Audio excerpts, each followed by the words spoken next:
Although we're all huddled around a campfire, and I've known most of the kids here for years, we maintain carefully measured space between us. Tercera dictates our habits even when we're rebelling, which we're only doing because it's a tradition. Maybe Tercera's made cowards of us all. Are we starting? Tom's sitting to my left. His parents are both in agriculture, and he's pathing there too. He has broad shoulders and tan skin from working outside most of the day. Jeanette likes him, and it's easy to see why. Of course, he's nothing to Wesley. I glance across the fire in time to see Wesley stand up. He straightens the collar of his coat slowly and methodically, like his dad always does before a town hall meeting. Wesley loves doing impressions, and he's usually convincingly good at them. I'd like to take this opportunity to welcome you all to the Last Supper. His voice mimics his father's, and he touches his chin with his right hand in the same way his dad always rubs his beard. Wesley himself is tall and lean, with long black hair that he's wearing down for once. It falls in his eyes in a way I've never seen before, and I feel a little rush. I want to touch it. Wesley smirks. I know you may be less than impressed with the culinary offerings for our gathering, but as I always say, tradition has value. He cracks a grin then, and everyone laughs. Seriously, though. He drops the impression and returns to his normal voice, which I like way better anyway. I know the food sucks, but this whole thing started with a bunch of teenagers who were sick of rules and ready to throw caution to the wind for a night. I look down at the 3 or 4 dozen nondescript metal cans with the tops peeled back, resting on coals. Another few dozen are open but sitting away from the fire. Presumably they contain fruit or something else we won't want to eat hot. Wesley leans over and snags the first can, his gloves keeping him safe from the heat.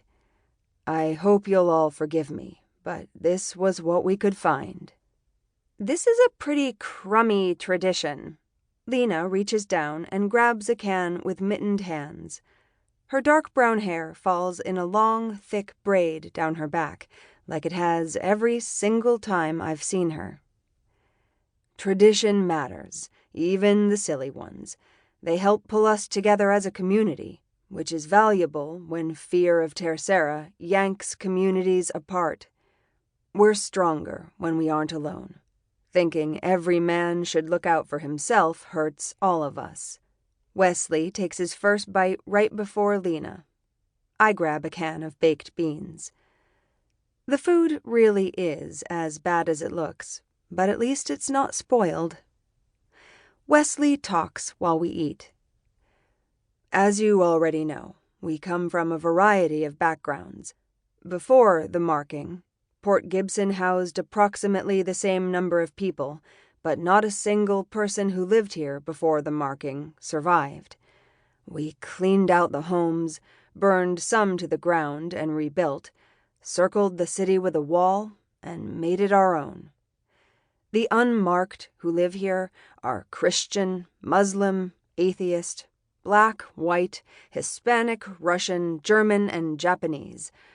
I could keep going, but I don't need to. Before the marking, these differences divided humanity. Now we know what truly matters is what we all share. We embrace the traditions that bring us all together, because we're more alike than we are unalike. I swallow the last spoonful of baked beans from my can and set it down on the ground by my feet. I'm almost the last one to finish eating, but several half-full cans are scattered around the campfire. A few people grab a can of fruit. I prefer the stuff my aunt and I process and can ourselves, so I don't bother. I rub my hands together briskly. Even in mittens, my fingers feel stiff. It's usually not too cold in Mississippi, even in January, but a late freeze has everyone bundled up. The Last Supper's supposed to be a chance to rebel, but I'm grateful that everyone's as covered as possible.